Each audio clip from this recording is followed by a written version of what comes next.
마태복음 4장 소개합니다.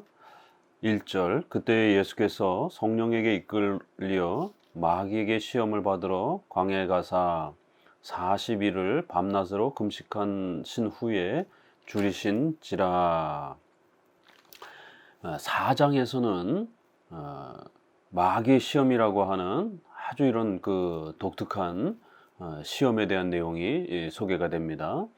이 마귀의 이 시험에 대한 이 장면을 보편적으로 일반 교회에서 많은 목회자들이 성도들의 개인의 그러한 성화와 관련된 그런 모범적인 어떤 그러한 또 그리스도의 이러한 승리처럼 이렇게 소개하면서 그렇기 때문에 우리 성도들도 사탄의 이러한 공격과 시험을 받을 때 열심히 싸워가자.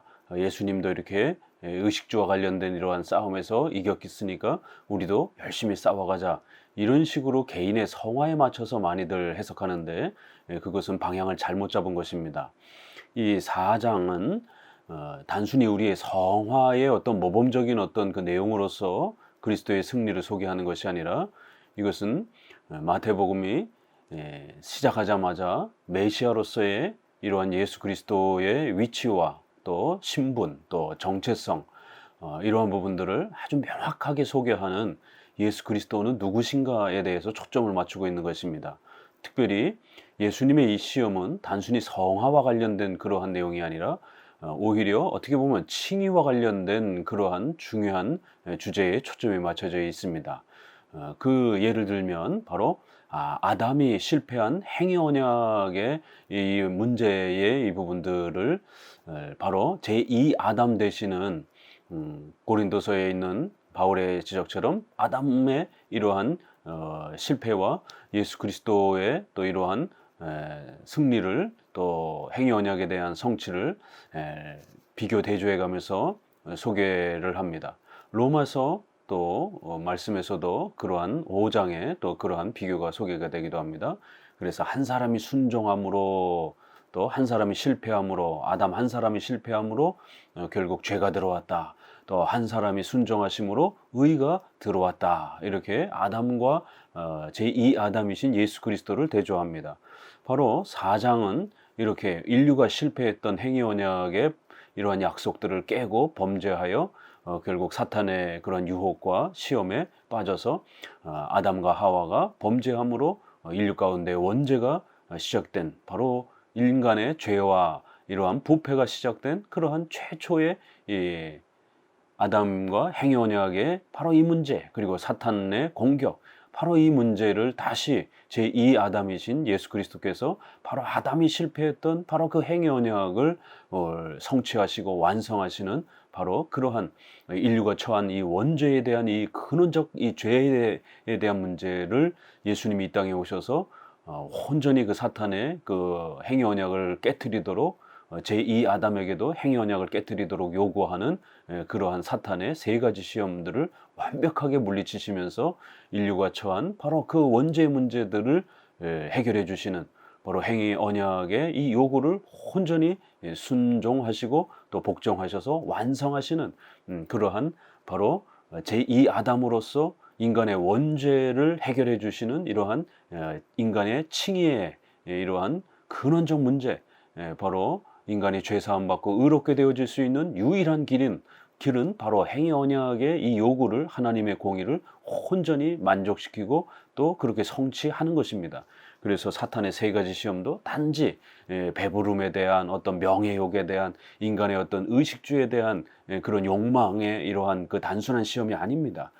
결국 우리가 하나씩 하나씩 따져보게 되면 이것은 바로 행위 언약에 요구되었던 아담에게 요구했던 시험했던 바로 그 내용이 동일하게 소개되고 있고 또 공격하고 있으면서 바로 그러한 부분들을 사탄은 또 사용하여 제2 아담이신 예수님도 무너뜨림으로 인해서 인간의 이러한 구원의 사역이 완전히 파괴되도록 그렇게 공격하는 이러한 내용입니다.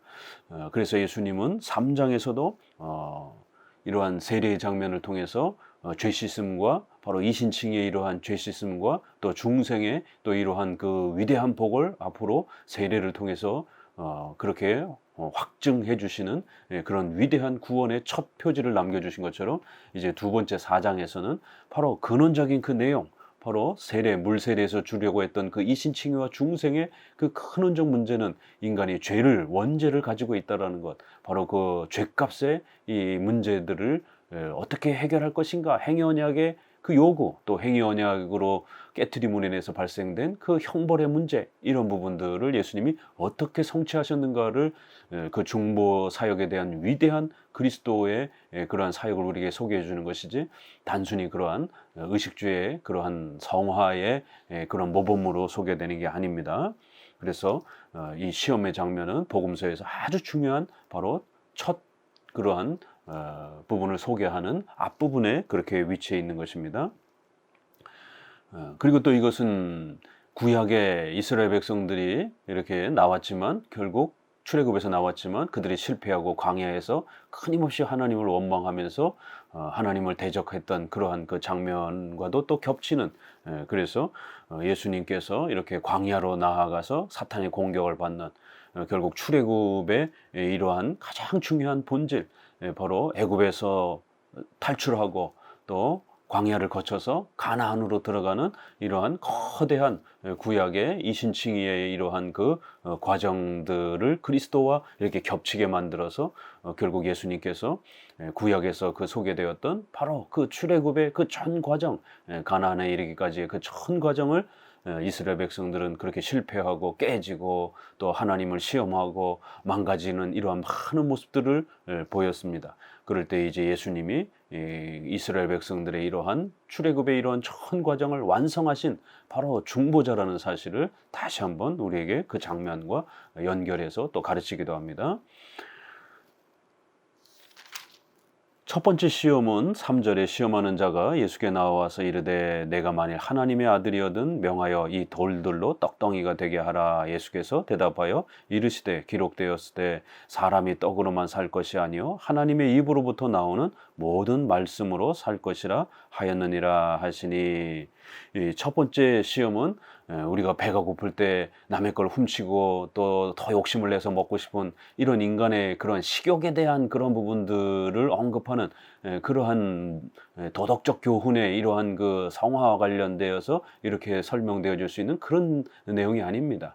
이것은 바로 하나님의 아들이거든, 바로 여기에 핵심 포인트가 있는 겁니다. 우리가 3장 17절에서도 이는 내 사랑하는 아들이요 라고 하는 이 장엄한 선언을 바로 가난한 목수의 아들이신 그 30세 정도 된 그 청년인 예수님을 향해서 이는 하나님의 아들이다, 바로 성자이신 바로 그 신이신 하나님의 아들이시다. 우리 가운데 서 계신, 인간으로 서 계신 예수님은 보잘것없어 보이지만 그분은 성자 예수님, 바로 신이신, 삼일체 가운데 제2 위격을 가지신 신이시다, 하나님의 아들이다 라고 이렇게 선언해 주는 겁니다. 얼마나 장엄한 선언입니까? 그런데 4장에 와서는 사탄이 바로 이 부분을 제일 먼저 공격하는 것이에요. 예수라는 그 청년을 향하여 너가 하나님의 아들이냐 라고 하는 이러한 그 공격적인 이 질문, 결국 너는 하나님의 아들 아니다, 이런 식으로 결국 이 땅에 오신 메시아여 중보자이신 예수님을 향해서 그분의 신분과 정체를 향해서 넌 하나님의 아들이다, 아들이 아니다 라고 이렇게 아주 강력하게 공격하는 이러한 도전이었던 것입니다. 두 번째 시험도 역시 하나님의 아들이거든 이렇게 소개가 되는 겁니다. 그렇기 때문에 첫 번째, 두 번째는 모두 다 하나님의 아들이냐라고 하는 이런 아주 중요한 그리스도는 누구이신가, 그리스도는 이 땅에 무엇을 위해서 오셨는가, 바로 이것에 대한 아주 중요한 질문인 것입니다. 바로 예수님은 하나님의 아들이다라는 것. 그리고 마지막 세 번째 이제 질문은 하나님을 시험 안 하면 안 된다라고 하는 이런 아주 강력한 선언을 통해서 아담이 실패했던, 아담이 결국 하나님과 같이 되고자 했던, 하나님처럼 눈이 밝아져서 하나님처럼 되어 자기가 인생의 주인이 되고 싶어 한 하나님의 뜻에 불복종하면서 결국 하나님을 시험한, 이것이 바로 원죄의 출발이었던 겁니다. 그렇기 때문에 하나님을 시험해서는 절대로 안 된다라고 하는 이런 강력한 선언을 통해서 하나님께 순종하고 복종하며 하나님을 경배하고 사는 것이 인생의 근원적인 목적이고 또 행위언약이 우리에게 가르쳐줬던 근원적인 그 본질인 것입니다. 그렇기 때문에 예수님은 누구신가, 또 예수님은 우리를 위하여 어떤 일을 하셨는가? 바로 하나님을 경외하고 예배할 수 있도록 그렇게 이 위대한 구원의 역사를 행위 언약의 그 요구를 완성하시고 성취하시는 바로 그런 분으로 이렇게 소개가 되는 겁니다. 여기에 대답도 사람이 떡으로만 살 것이 아니요 바로 이 신명기 8장 3절의 그 유명한 말씀을 끌어다가 답변을 합니다. 그렇기 때문에 우리 성도들도 열심히 하나님 말씀을 따라 살아야 됩니다. 이러한 성화적 그러한 답변보다도 바로 행위 언약이 요구했던 선악과 명령, 이 선악과는 절대로 먹지 말아라. 다른 건 먹어도 되지만 이건 절대 먹어서는 안 된다. 바로 최초의 율법의 이 요구였습니다. 형식은 선악과를 먹지 말라는 형태로 소개됐지만 그 본질의 내용은 십계명과 또 성경 전체에 퍼져 있는 율법, 바로 하나님의 명령과 통일한 겁니다. 그래서 하나님은 최초의 율법의 명령을 통해서 하나님의 명령에 순종하며 살아야 된다는 것, 하나님의 뜻에 순종하며 사는 것이 인간의 근원적 삶의 목적이요, 또 삶의 방식이요, 삶의 하나님이 만들어주신 형태다라고 이렇게 행위 언약을 통해서 가르쳐 주셨는데, 아담은 그걸 깨면서 하나님의 말씀에 불순종하면서 자신의 힘으로 살고자 하는 결국 죄를 진 겁니다. 그래야 예수님은 다시 한번 행위 언약의 그 요구를 기억하게 하시고 또 그거를 또 끄집어내어서 인간은 하나님의 명령에 순종하며 사는 것이 인간의 존재의 목적이요 삶의 목적이다라고 하는, 사람은 절대로 의식주 이런 밥을 먹고만 사는 존재가 아니라 하나님의 말씀에 순종하며 그 하나님의 명령에 순종할 때 영생을 누릴 수 있는 그런 존재라는 것.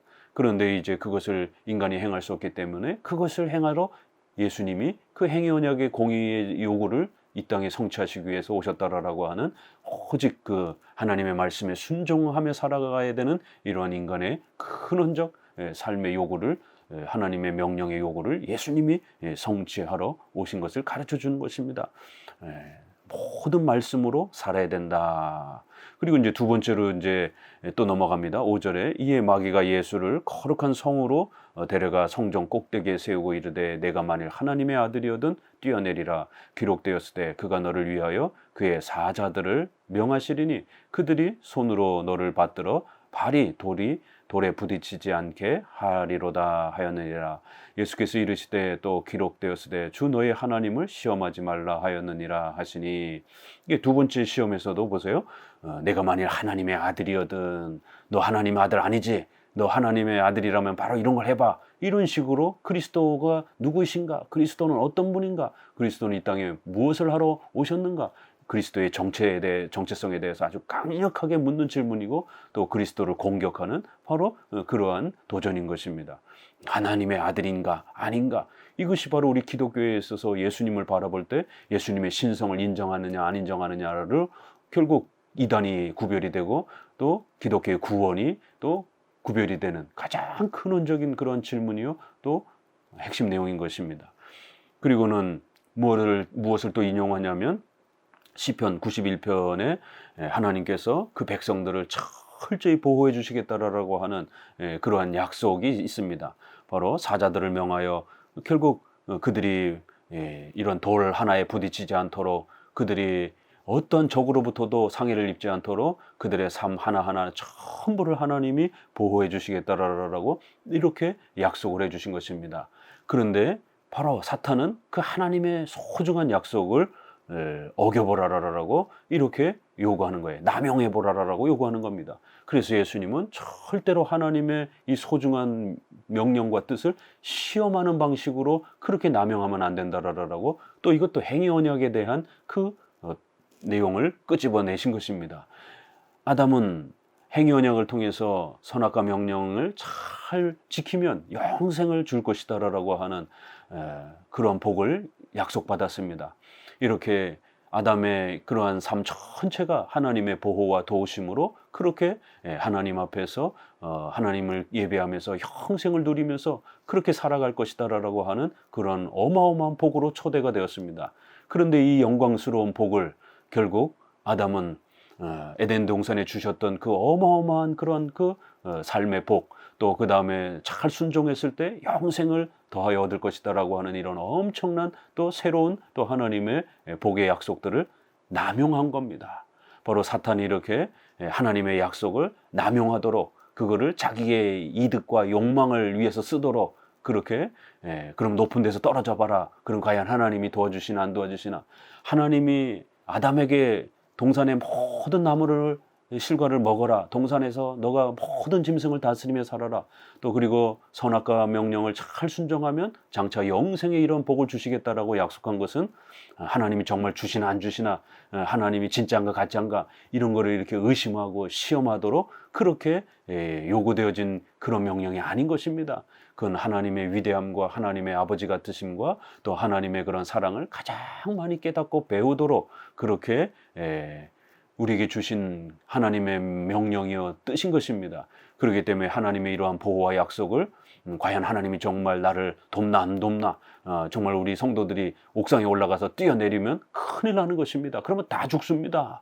그렇게 하나님의 보호로 주신 약속을 갖다가 우리 개인의 욕망을 성취하는 수단으로 삼게 되면 아담이 실패했던 것처럼 그렇게 해서 결국 하나님의 약속이 부족한 것처럼 하나님이 다 주지 않고 왜 이건 안 줬나 이렇게 의심하면서 하나님의 사랑을 의심하고 또 하나님의 선하심을 불평하고 원망하면서 결국 불순종하는 단계에 나아간 것처럼 하나님께서 우리에게 예수 그리스도로 피로 구원받은 이 모든 백성들을 로마서 8장에 있는 것처럼 환난이나 기근이나 적신이나 그 어떠한 것들이라도 칼이나 권세나 우리 성도들을 해하지 못할 것이다. 그리스도의 사랑에서 하나님의 사랑에서 끊을 수 없다라고 하는 이런 강력한 하나님의 주권적인 보호와 약속은 하나님을 시험하고 의심하고 하나님이 정말 도와주나 안 도와주나 그렇게 꼭 옥상 꼭대기에서 뛰어내리는 이러한 무모한 그러한 불신앙의 행위를 해도 된다라고 하는 하나님을 공격하고 시험하는 도구로 사용하라고 주신 게 아닌 것입니다. 그런데 사탄은 바로 아담에게 요구했던 바로 그런 식으로 하나님을 의심해봐라, 하나님을 시험해봐라, 왜 하나님이 다 주지 않고 이 선악과의 열매는 너한테 안 줬느냐, 이런 식으로 하나님을 공격하고 시험하고 불순종하면서 하나님을 의심하도록 그 하나님의 약속을 남용하도록 그렇게 아담에게 요구했던 겁니다. 바로 예수님께서는 다시 한번 이 요구를 이겨내시면서 물리치시면서 하나님이 우리를 도와주시겠다라고 그렇게 어마어마한 약속을 주신 것은 하나님을 의심하고 시험하고 하나님께 불평하고 원망하는 그러한 도구로 하나님을 시험하기 위해서 하나님을 공격하기 위해서 그러한 목적과 우리 개인의 욕망을 성취하기 위해서 남용하고 그렇게 악용하는 방식으로 절대 써서는 안 된다라고 하는 하나님을 시험하고 하나님을 불평하고 하나님께 원망하는 방식으로 하나님을 대해서는 절대로 안 된다라고 하는 선악과 명령은 또 선악과를 통해서 약속하신 그런 위대한 복과 열매들은 하나님께 순종하고 하나님의 사랑을 더 감격해하면서 하나님께 이 예배드리기 위해서 하나님이 우리에게 주신 것이지 하나님을 시험하고 공격하도록 그렇게 준 것이 아닌 것입니다. 그런데 사탄은 예수님께도 바로 그거를 빌미 삼아서 도와준다고 하지 않았느냐. 그러니까 한번 꼭대기에서 떨어져 봐라. 그럼 하나님이 머리털 하나 상하지 않고 도와줄 거 아니냐. 이런 식으로 교묘하게 하나님을 공격하고 시험하도록 요구한 것입니다. 하나님을 시험하지 말라라고 아주 엄히 경고한 것입니다. 8절 마귀가 또 그를 데리고 지극히 높은 산으로 가서 천하 만국과 그 영광을 보여 이르되 만일 내게 엎드려 경배하면 이 모든 것을 내게 주리라. 이에 예수께서 말씀하시되 사탄아 물러가라 기록되었으되 주 너의 하나님께 경배하고 다만 그를 섬기라 하였느니라. 이에 마귀는 예수를 떠나고 천사들이 나와 수종드니라. 이렇게 세 번째 시험도 역시 행위 언약과 관련된 그런 성격이 강합니다. 결국 이제 원죄로 인해서 행위 언약을 깨트림으로 인해서 원죄로 인하여 인간은 반드시 죄값을 지불해야 되는 정령 죽으리라라고 하는 그 죄값을 지불해야만이 영원히 지옥의 형벌을 받아야 되는 죄책이 발생이 된 겁니다. 죄에 대한 책임이 발생이 된 겁니다. 그걸 우리가 죄값이라고 부릅니다. 그 죄값을 반드시 지불해야 하고 또 하나님이 행위 언약을 통해서 말씀에 순종해야 된다라고 하는 이 행위 언약에 온전히 순종해야 되는 또 요구가 남아 있는 것입니다. 이렇게 두 개의 요구, 행위 언약의 율법의 요구를 순종해야 되는 거고 또 율법을 깨트림으로 인해서 발생한 죄책, 바로 이 죄값을 또 해결해야 되는 것입니다. 벌 받아야 되는 그 죄값을 해결해야 되는 것입니다.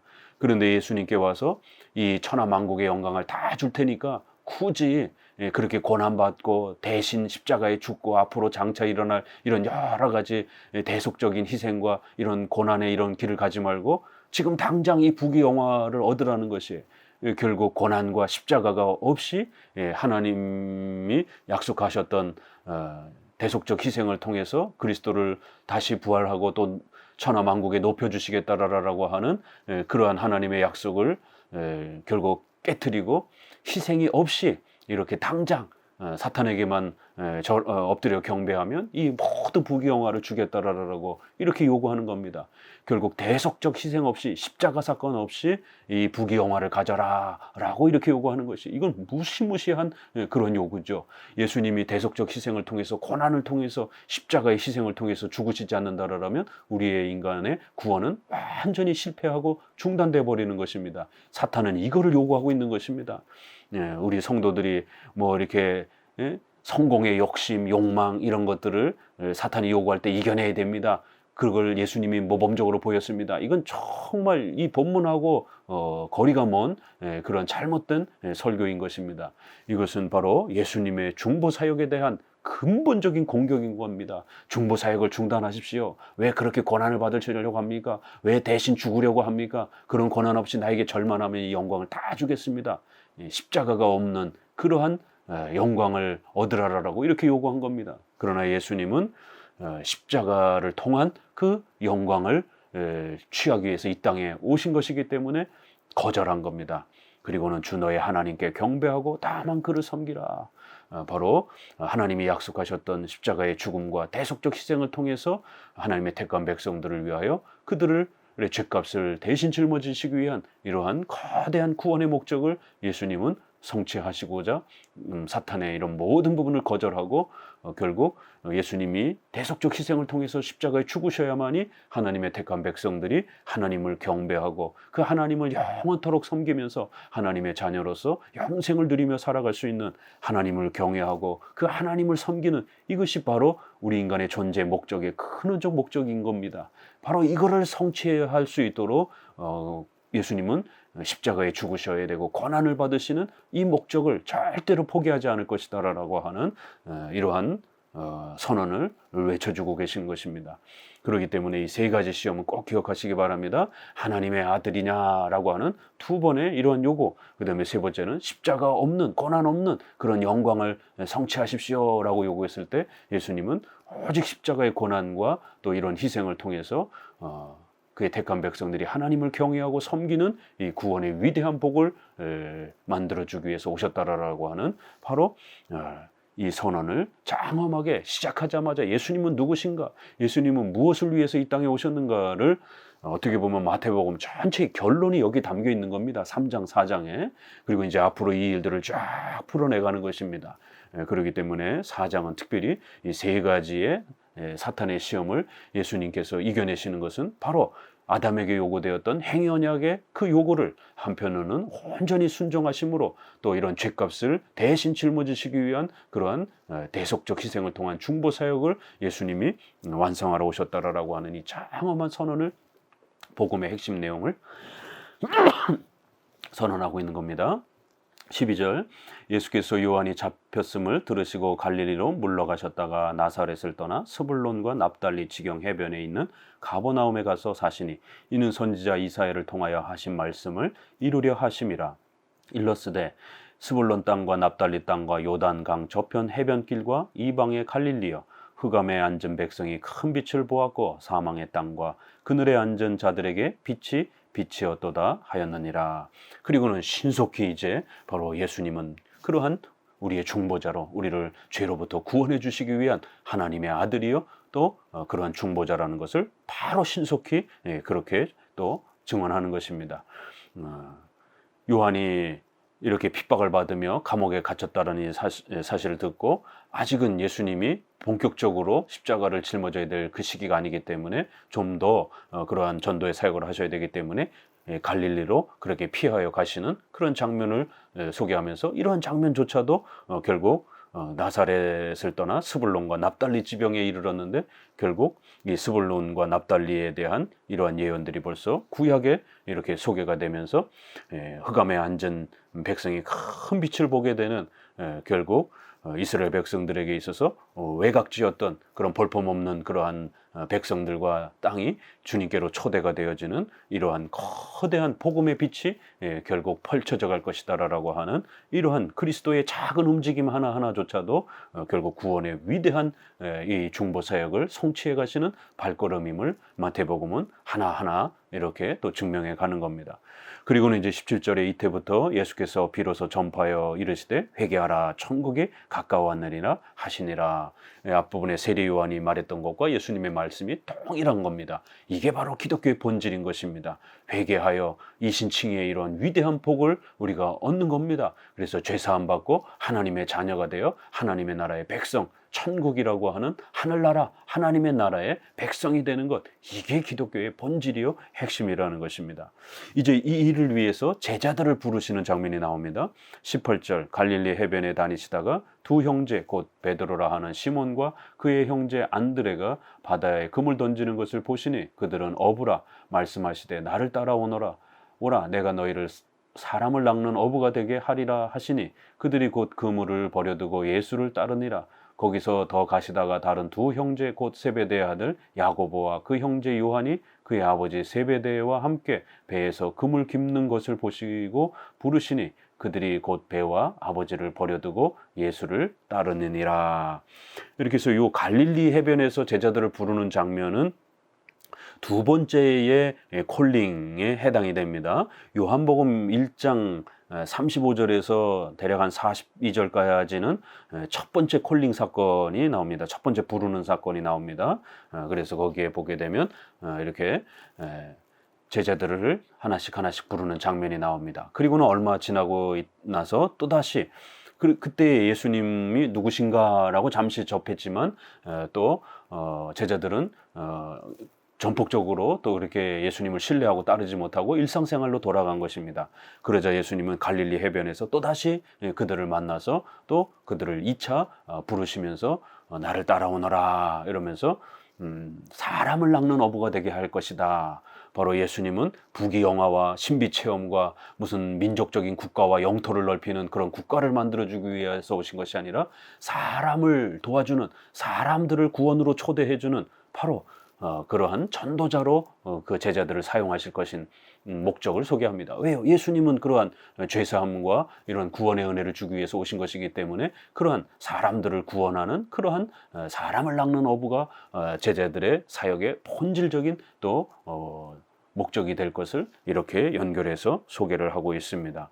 나를 따라오너라 예수님을 쫓아오는 것은 이렇게 사람을 도와주기 위한 사람의 그러한 이 영혼의 이러한 문제들을 해결해 주기 위한 그런 목적으로 예수님이 이제 본격적으로 일을 시작하면서 특별히 시몬과 그 형제 안드레, 그 다음에 야고보와 요한 이렇게 4명의 제자를 대표적으로 가장 먼저 이렇게 소개하면서 본격적으로 이제 제자들과 함께 교회를 세워가시는 그러한 신약적 교회가 세워지는 것을 보게 됩니다.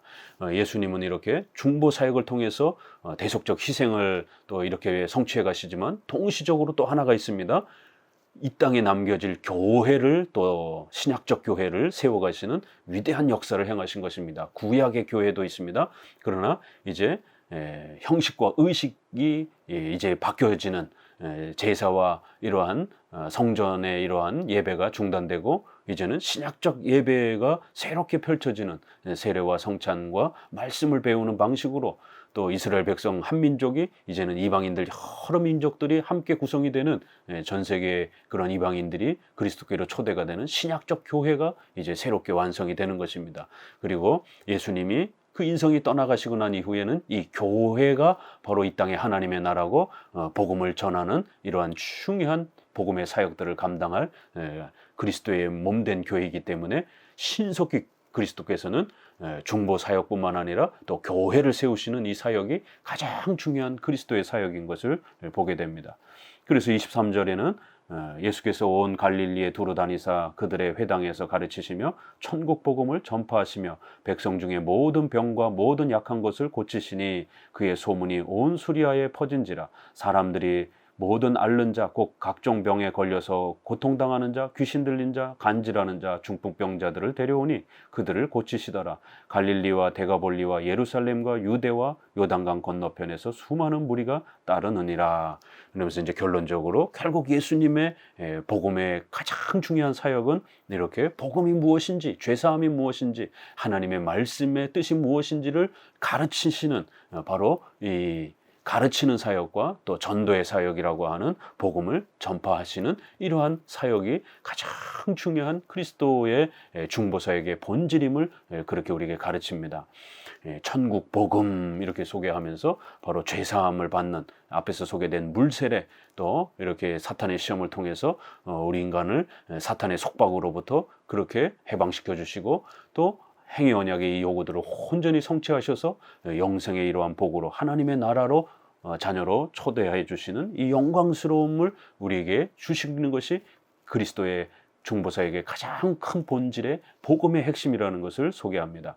그리고는 예수님은 우리의 삶 전체를 이렇게 질병과 고통을 겪고 있는 이러한 사람들을 돌아봐 주시고 또 살펴주시는 국률의 이러한 또 사역까지 소개해 주고 있습니다. 그런데 이제 많은 은사주의자들이 이 부분을 곡해해 가지고 마치 복음의 본질은 병치료하고 귀신 내쫓는 것이다. 결국 조용기 목사가 삼박자 축복이라고 하는 형태로 그렇게 만들어서 요한 3서에 있는 내 영혼이 잘된 같이 내가 범사에 잘되고 강건하기를 바라란다. 이 표현을 결국 조건문으로 이렇게 바꿔서 우리 영혼이 거듭나면 반드시 육신의 건강을 받고 또 그 다음에 물질 축복을 받는다라고 하는 이런 식으로 조건문으로 변질시킨 겁니다. 그 문장은 조건문이 아니라 기도문처럼 내 영혼이 잘된 것처럼 이렇게 되어 있습니다. 잘되면이 아니라 잘된 것처럼 그렇게 우리의 삶도 또 이렇게 우리의 모든 의식주와 관련된 삶도 하나님이 돌봐주시기를 바란다. 이렇게 기도문 형태로 되어 있는 거예요. 내 영혼이 잘된 같이 이렇게. 그렇기 때문에 의식주의 이런 부분들은 얼마든지 하나님의 뜻에 따라 또 도움의 이러한 부분들을 우리가 더 풍성함으로 주어질 수도 있고, 때로는 어려움에 또 이런 형편에 처할 수도 있는 다양한 하나님의 또 통치와 다스림이 있는 것이지, 반드시 우리가 예수님을 믿으면 병이 낫고 또 부자가 되는 이런 식으로 이 뒷부분에 이 병치료 귀신 내쫓고 이런 사역을 복음의 본질 사역으로 그렇게 오해하면 은사주의와 신비주의가 되고 기독교를 번영 성공 신앙으로 그렇게 물질 신앙으로 바꿔버리고 신비주의로 바꿔버리는 것입니다. 이건 복음이 아닙니다. 여기서 예수님이 이렇게 행하셨던 것은 예수님의 신성을 드러내기 위한 그런 하나의 보조적 행위인 것입니다. 예수님이 그렇게 엄청난 이런 기적들을 행하면서 예수님은 단순한 인간이 아니라 신이다라고 하는 것을 증명하기 위한 예수님의 사역의 일부분이고, 본질적인 것은 바로 가르치는 사역과 복음의 사역이다라는 것을 우리는 명심하셔야 됩니다. 감사합니다.